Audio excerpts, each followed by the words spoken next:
Hello everyone. आज बात करेंगे नातेदारी की। नातेदारी टॉपिक है एमए सेकेंड ईयर का फोर्थ सेमेस्टर का यूनिट 3 का टॉपिक है ये, सोसाइटी इन इंडिया पेपर का। ठीक है, नातेदारी क्या है? नातेदारी की इंग्लिश किंगशिप है। किंगशिप शब्द हिंदी में क्या क्या कहलाता है? संगोत्रता, बंधुत्व, नातेदारी, स्वजन, ये सब नातेदारी से जुड़े हुए ही शब्द हैं। कोई किसी तरह से एक्सप्रेस करता है, कोई किसी तरह से। कुल मिला के नातेदार वो लोग हैं जो हमसे किसी न किसी तरीके से जुड़े हुए हैं, कुछ वैवाहिक रूप से, कुछ रक्त संबंधी, चाचा चाची, ताऊ ताई, दादा दादी, बुआ, ये एक साइड के रिलेशंस वाले होते हैं और दूसरी साइड के माता पक्ष के होते हैं, तो वो मामा मामी, मौसी, मामा, तो नाना नानी, तो इस तरह के रिलेशंस हमारे नातेदार, रिश्तेदार कहलाते हैं।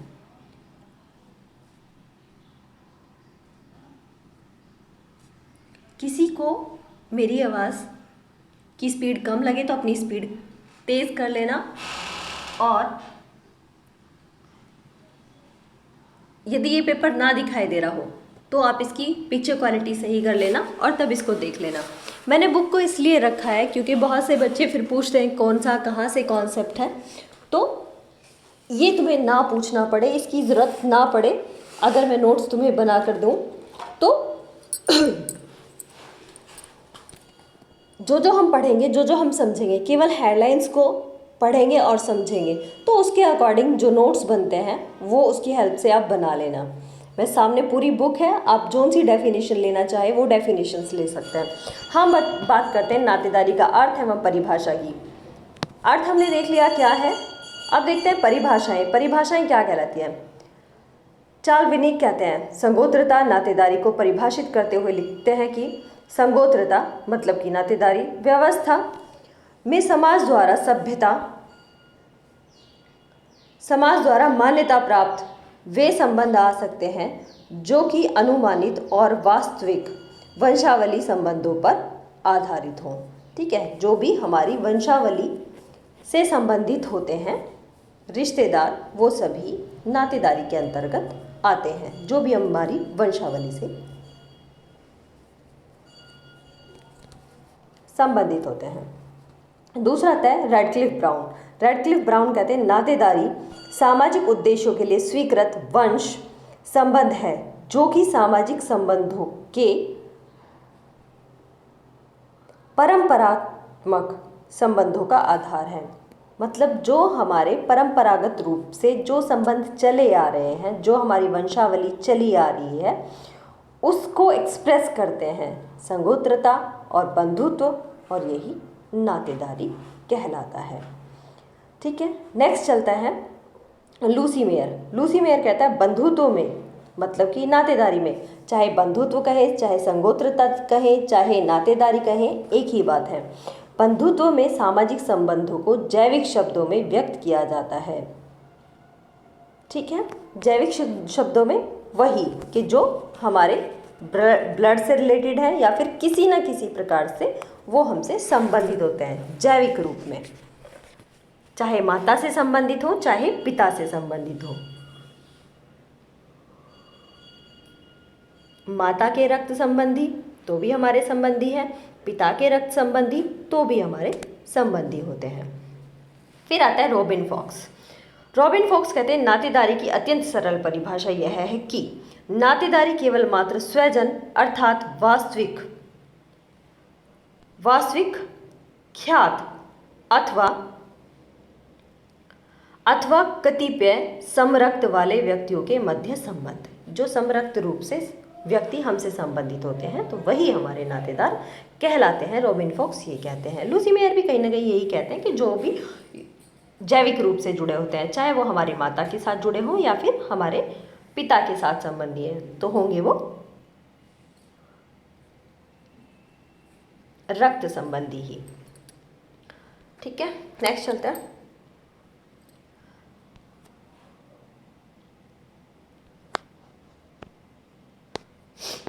अब आते हैं नातेदारी के भेद पर। नातेदारी भेद क्या है, मतलब नातेदारी के भेद कौन कौन से हैं। टाइप्स ऑफ किंगशिप, नातेदारी कितने प्रकार की है। तो ये है समरक्त संबंधी, एक तो होते हैं समरक्त संबंधी और दूसरे होते हैं विवाह संबंधी। ठीक है, दो तरह के नातेदार पाए जाते हैं, विवाह संबंधी और दूसरे रक्त संबंधी।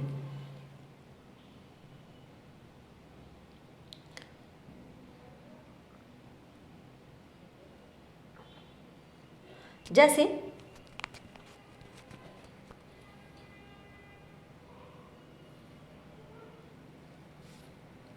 सामाजिक संबंधों में सार्वभौमिक और आधारभूत संबंध वे हैं जो प्रजन पर आधारित होते हैं। प्रजन की कामना दो प्रकार के संबंधों को जन्म देती है। तो दो प्रकार के भेद हैं, एक माता पिता एवं संतानों के बीच, भाई बहनों के बीच बनने वाले संबंध, इन्हें हम समरक्त संबंध कहते हैं। ठीक है, और दूसरा है पति पत्नी के मध्य बनने वाले एवं इन दोनों पक्षों के बीच होने वाले संबंध, जिन्हें हम किसका विवाह संबंध कहते हैं। दोनों प्रकार के संबंधों का ही यहाँ पर ये वर्णन किया गया है। समरक्त संबंधी, सिंपल सी भाषा में हमने ये समझ लिया कि जो हमारे रक्त संबंधी होते हैं उन्हें समरक्त संबंधी कहा जाता है। वो कितने 7 प्रकार के होते हैं और एक प्रकार का होता है विवाह संबंधी। ठीक है, तो टोटल जो प्राथमिक संबंधी होते हैं वो 8 प्रकार के होते हैं। तो एक समरक्त संबंधी होते हैं, ये नातेदार 2 प्रकार के होते हैं, एक समरक्त संबंधी और दूसरे विवाह संबंधी। ठीक है, अब इसमें जो डिटेल में दिया हुआ है, यह प्रजनन के आधार पर उत्पन्न होने वाले, इसको मैं जल्दी जल्दी रीड कर देती हूँ क्योंकि समझना वही है, क्लियर वहीं से हो जाता है। सामाजिक संबंधों में एक प्रकार है, वह है जो रक्त या समरक्त संबंध के आधार पर होता है, जैसे माता पिता संतानों के बीच संबंध। संतानें माता पिता के वहाकाणु मतलब जीन्स ग्रहण करती है और ऐसी मान्यता है कि उनमें समान रक्त पाया जाता है। इसी प्रकार भाई बहनों में भी रक्त संबंध होते हैं। एक व्यक्ति के माता पिता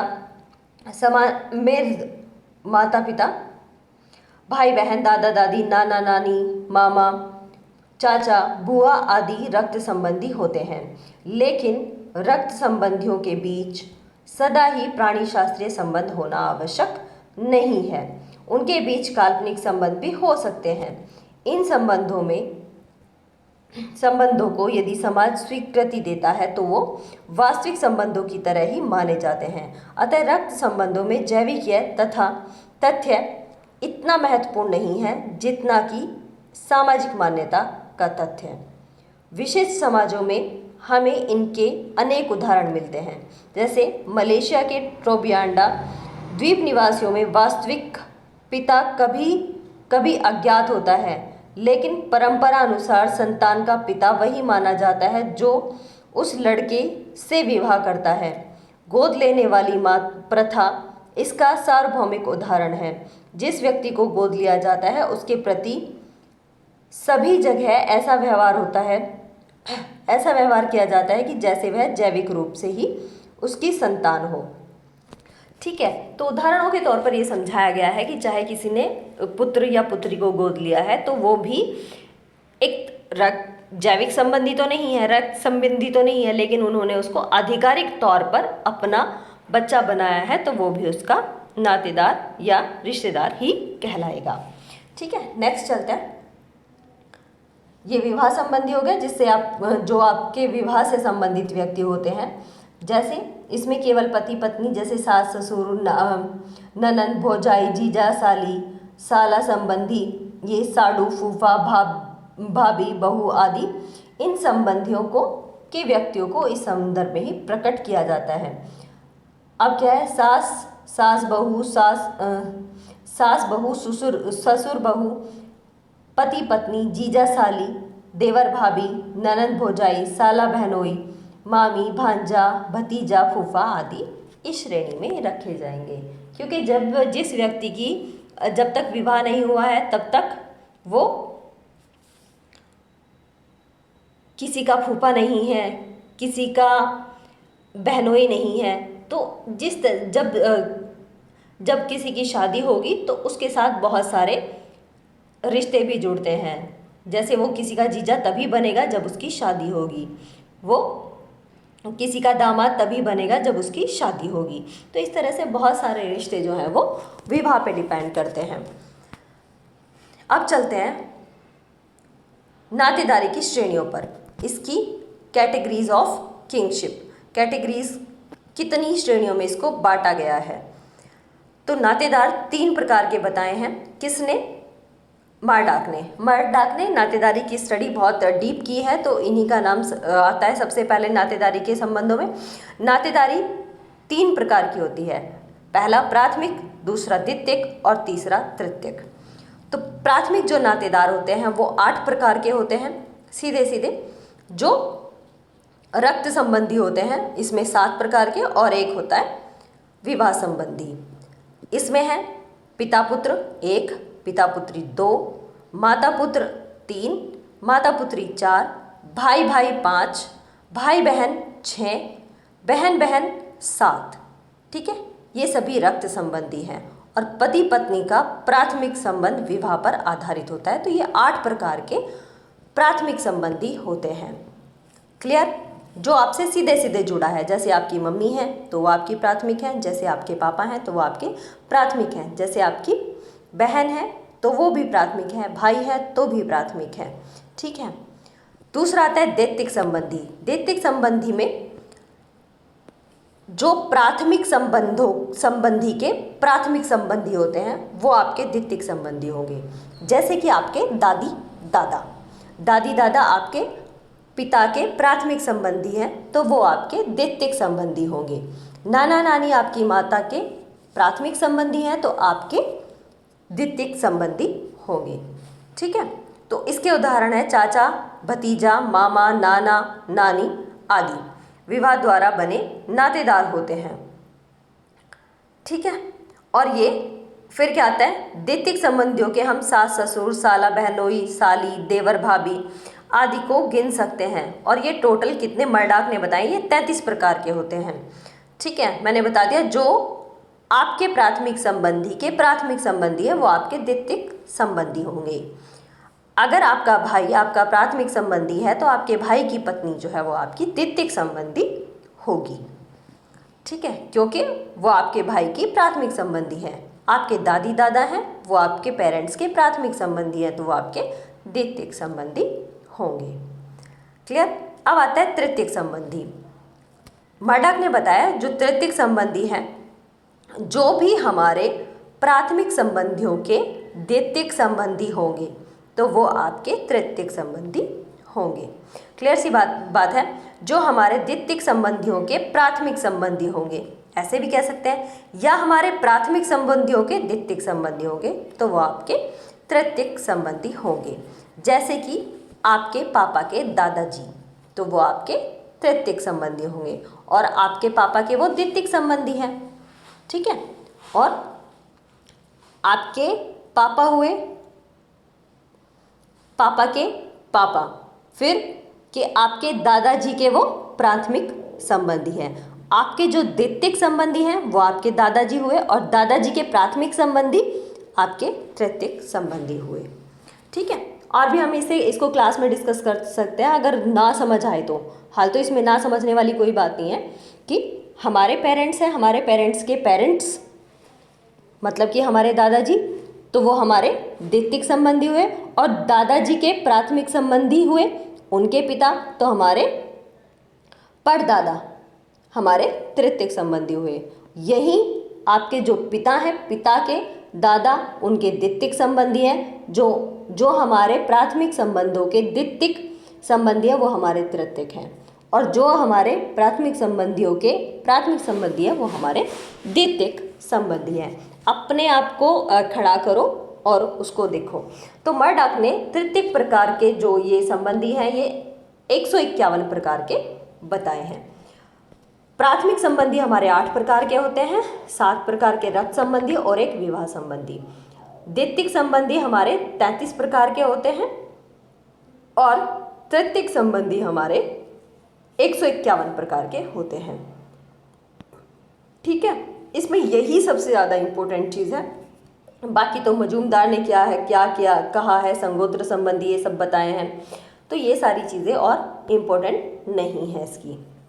ठीक है, अब आता है नातेदारी का।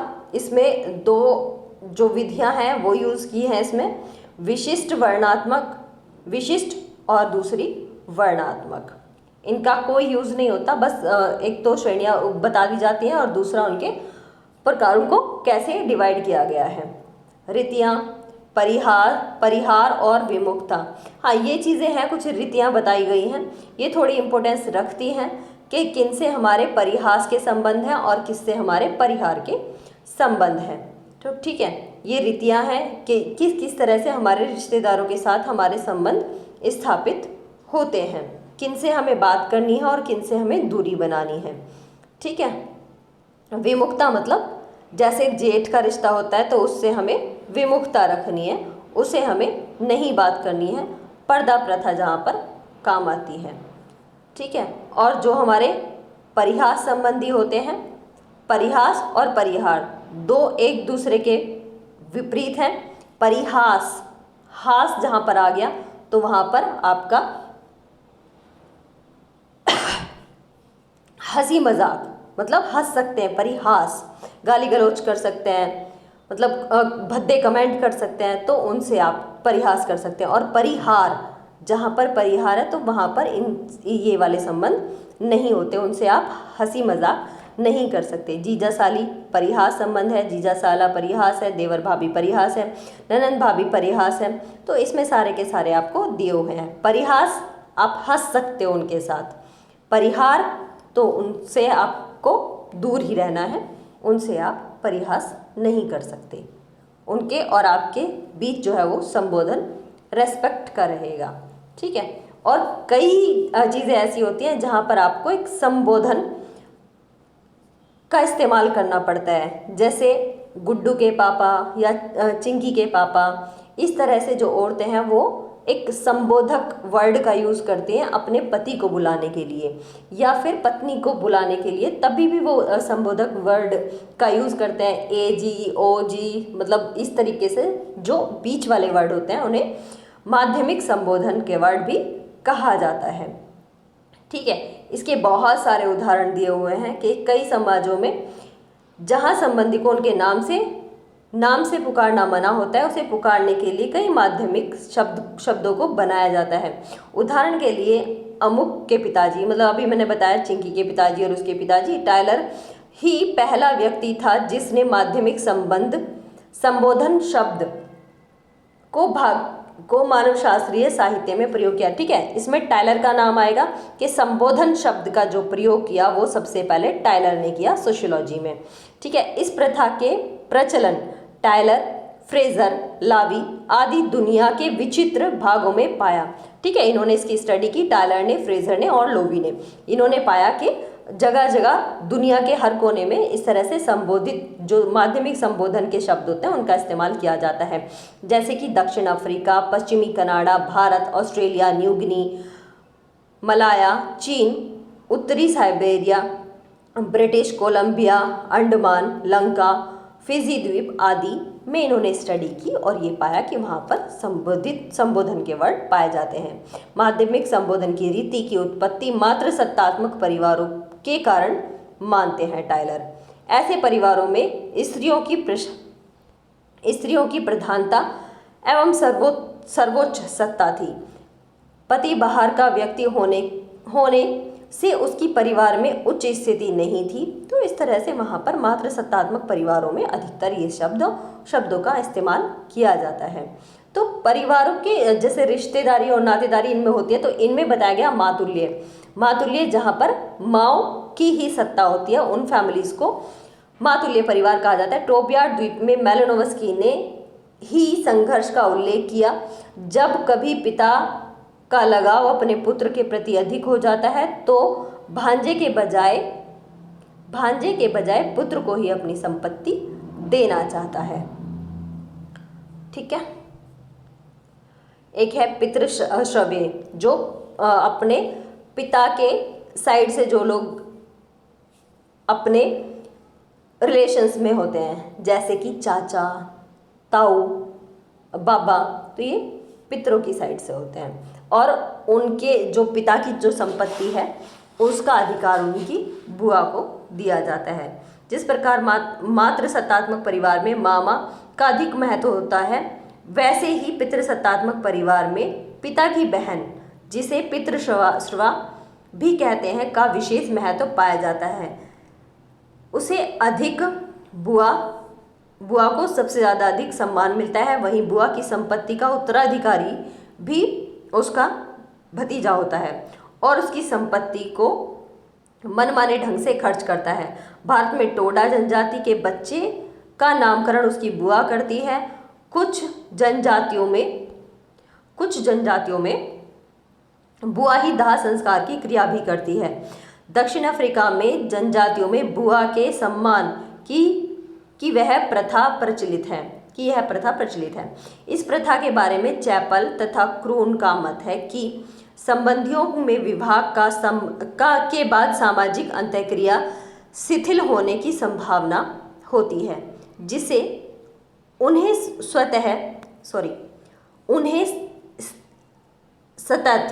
सतत मतलब कि बराबर चलती रहे, वो सतत बनाए रखने के लिए इस प्रथा का प्रचलन हुआ है। बुआ विवाह के बाद दूसरे परिवार में चली जाती है, अतः अपने जन्म के परिवार से संपर्क बनाए रखने के लिए पितृशवे प्रथा का प्रचलन हुआ। ठीक है, चलो ये नातेदारी इतना ही टॉपिक था। इन संबंधों पर फिर कभी चर्चा करेंगे या फिर दूसरी वीडियोस के लिए बनाएंगे, ये काफ़ी लंबा हो जाता है। आप केवल नातेदारी को यहीं तक रखें कि नातेदारी की डेफिनेशन के बाद नातेदारी दो प्रकार की होती हैं, एक विवाह संबंधी, पहली समरक्त संबंधी और दूसरे विवाह संबंधी। ठीक है, उसके बाद आती है नातेदारी की श्रेणियाँ कि कौन कौन सी कैटेगरीज में डिवाइड है नातेदारियाँ। प्राथमिक नातेदारी ये 8 प्रकार के होते हैं, 7 रक्त संबंधी और 1 विवाह संबंधी। द्वितीयक नातेदारी ये 33 प्रकार की बताई है मर्डॉक ने, और तृतीयक नातेदारी ये 151 प्रकार की बताई है मर्डॉक ने। तो आप यहीं तक नातेदारी का कॉन्सेप्ट रखें तो ज़्यादा अच्छा होगा। उसके लिए जो ये नातेदारी के व्यवहार हैं, विमुखता, परिहास, परिहार, तो ये सारी चीज़ें बहुत डीप हो जाएंगी। इसके लिए माध्यमिक संबोधन है और पितृश्रव्य, सहप्रवसिता और सहकष्टी जब पत्नी प्रेग्नेंट होती है तो उसके साथ साथ पुरुष भी उन कष्टों का अनुभव करता है, ये कहलाता है। फिर नातेदारी की विशेषताएं, भूमिकाएं। हाँ, नातेदारी की विशेषताएं विवाह एवं परिवार का निर्धारण होता है, इसकी विशेषताएं हैं। वंश, उत्तराधिकार, पदाधिकार का निर्धारण होता है, ये है। फिर है आर्थिक हितों की सुरक्षा होती है, सामाजिक दायित्वों का निर्वाह होता है, मानसिक संतोष मिलता है जब नातेदार आसपास रहते हैं, तो मानव शास्त्रीय ज्ञान का आधार भी ये बनते हैं। ठीक है, ये लास्ट हो जाएगा इसका। चलो, ओके, बाय। अपनी तैयारी अच्छे से करना। All the best.